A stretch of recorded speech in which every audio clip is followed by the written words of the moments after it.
नमस्कार बंधुरा एसएस दास किचेने आमी सुमिता आज निये एसेछि नतून एकटा रेसिपि। आजकेर रेसिपि सोयाबिनेर डालचा। सोयाबिनेर रेसिपि आपनारा सोयाबिन अनेक रकम भावे करे खेयेछेन किन्तु एइभावे करे खेयेछेन किना जानि ना। अनुरोध रइल एकबार एइभावे करे खेये देखबेन। निये निलाम हलुद बाटिर एक बाटिर एकटू कम छोलार डाल। ओजन हिसेबे बोलते पारबो ना, आमी एकटा माप करे निलाम। एई हलुद बाटिटार एक बाटी। आमी रोज एई बाटी मेपेई डाल करी, सेई अनुयायी डालटा निलाम। 4-5 घंटा भिजिए राखबो जाते छोलार डालटा खूब भालोभाबे भिजे जाय। आर निये निलाम एई हलुद बाटिरई अर्धेकटा मुसुर डाल आर निये नेबो मुग डाल। पुरो एक बाटी दुटो मिशिए आमी निये निलाम। एबार दुटो डालके खूब भालोभाबे धुए जल झरिए नेब। आपनारा जे परिमाण डाल करें तार अर्धेकटा नेबेन छोलार डाल बा मटर डाल और बाकीटा नेबेन मुसुर डाल, मुगेर डाल बा मटर डाल, जेटा आपनादेर इच्छा। एबार डालटा भिजिए रेखेछिलाम 4-5 घंटा। आमी दुपुरे भिजिएछिलाम, एखन सन्ध्याबेला रान्ना करछि। ओभेने कड़ा बसिए दिए दिलाम जल। जलटा दिए दिलाम हाफ टीस्पूनेर मतन हलुद गुঁড়ো और एकटू लवण। दिए दिलाम मुसुर डाल, मुग डाल और भिजिए राखा छोलार डालटा सिद्ध करे नेब। दिए देबो एकटा लाउ निये निয়েছি। সেই লাউটাকে এইভাবে একটু বড় বড় টুকরো করে কেটে নিয়েছি। দেখুন বেশ বড় বড় করে কেটে নিয়েছি আর এই রকম বড় বড় করেই কেটে নেবেন। আপনার সাধারণত লাউ ডাল করি একটু কুচি কুচি করে কেটে নিই, কিন্তু এখানে লাউটা বড় বড় করে কেটে সিদ্ধ করতে হবে। এবার ওভেনে আর একটা পাত্র বসিয়ে দেব। নিয়ে নিয়েছি 1 প্যাকেট সয়াবিন, 100 পরিমাণে হবে। সয়াবিনটাকেও জলটা গরম করে একটু লবণ দিয়ে ফুটে গেলেই নামিয়ে নেব। ওভেনে কড়া বসিয়ে দিয়ে দেব সাদা তেল। এবার তেলটা গরম হয়ে গেলে ভিজিয়ে রাখা যে সয়াবিন, সেই সয়াবিনটাকে জল থেকে ছেঁকে তুলে নিয়েছি। একটুও জল থাকবে না, এইভাবে চেপে কিন্তু তুলে নিতে হবে। এবার দিয়ে দিল সয়াবিনটা আর দিয়ে দেব 1 টিস্পুনের মতন লবণ। দিয়ে সয়াবিনটাকে হালকা লাল করে ভেজে তুলে নিতে হবে। খুব বেশি ভাজবেন না, যখন হালকা লাল হয়ে আসবে, দেখুন লাল লাল হয়ে এসছে, আমি কিন্তু এখন তুলে নিচ্ছি। এইভাবে আপনারাও তুলে নেবেন। সয়াবিনটাকে সম্পূর্ণ তুলে নিলাম। এবার এই কড়াতেই দিয়ে দেব আর একটু তেল। তেলটা গরম হয়ে গেলে দিয়ে দেব ফোড়ন, শুকনো লঙ্কা, তেজপাতা। আপনারা ইচ্ছা করলে গরম মশলা বা গোটা জিরেও ফোড়ন দিতে পারেন। আমি দিলাম শুকনো লঙ্কা আর তেজপাতা। ফোড়নটাকে একটুখানি সময় ধরে ভেজে নিয়ে দিয়ে দিলাম 1 টিস্পুনের মতন হিং।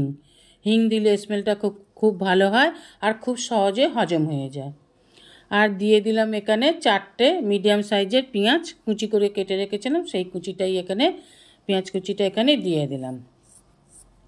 এবার সিদ্ধ করা ডাল থেকে লাউটাকে এইভাবে তুলে নিতে হবে, না হলে লাউগুলো সিদ্ধ হয়ে গেছে আরও নাড়ানাড়ি করলে একেবারেই গলে যাবে। সেই জন্য লাউগুলোকে এইভাবে ছেঁকে তুলে নেব। দেখুন সব লাউগুলোকেই আমি তুলে নিলাম।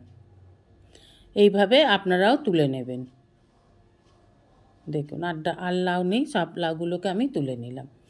এবার পেঁয়াজটাকেও বেশ একটু গোল্ডেন কালার করে ভেজে নেব।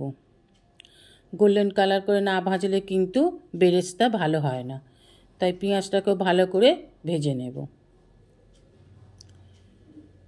এবার দেখুন পেঁয়াজটা হালকা লাল হয়ে গেছে, আমি পেঁয়াজটাকে তুলে নিলাম। খুব বেরেস্তা করবার জন্য খুব বেশি ভেজে পেঁয়াজটাকে কালো করে ফেলবেন না, একটু সোনালি কালার হবে তখনই তুলে নেবেন। এবার দিয়ে দিলাম আদা রসুন কাঁচা লঙ্কা বাটা।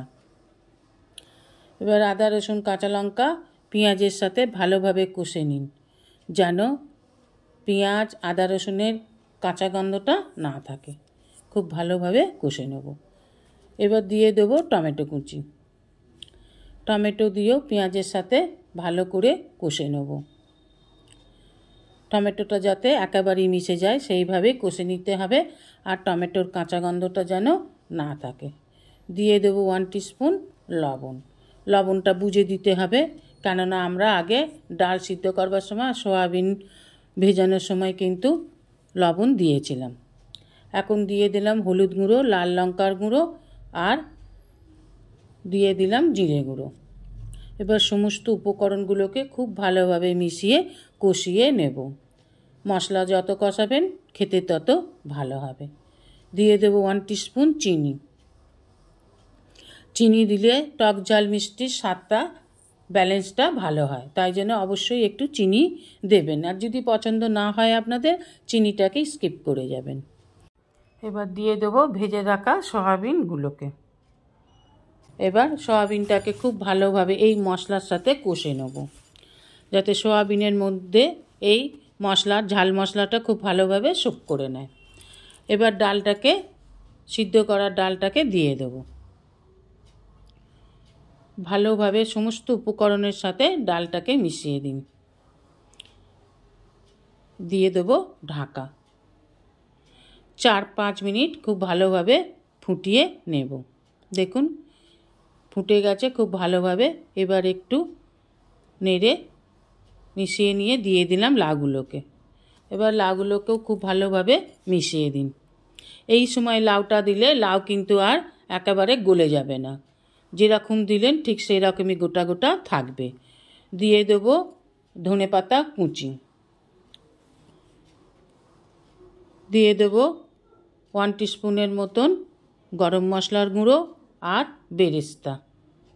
সমস্ত উপকরণগুলোকে আর একবার ভালো করে মিশিয়ে নিন। ভালোভাবে মিশিয়ে নিতে হবে। এবার দিয়ে দেব 1 টিস্পুন বা তার থেকে একটু বেশি ঘি দিয়ে দিন। ঘি দিলে স্মেলটা আরও ভালো আসে।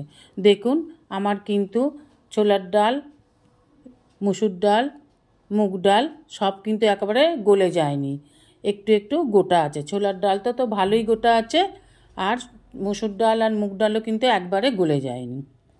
এইভাবে নেড়ে সব উপকরণগুলোকে মিশিয়ে নামিয়ে নিলেই তৈরি সয়াবিনের রেসিপি, সয়াবিনের ডাল চা।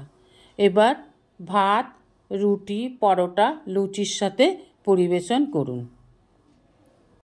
রেসিপিটা ভালো লাগলে অবশ্যই একটা লাইক, কমেন্ট, সাবস্ক্রাইব করার অনুরোধ রইল।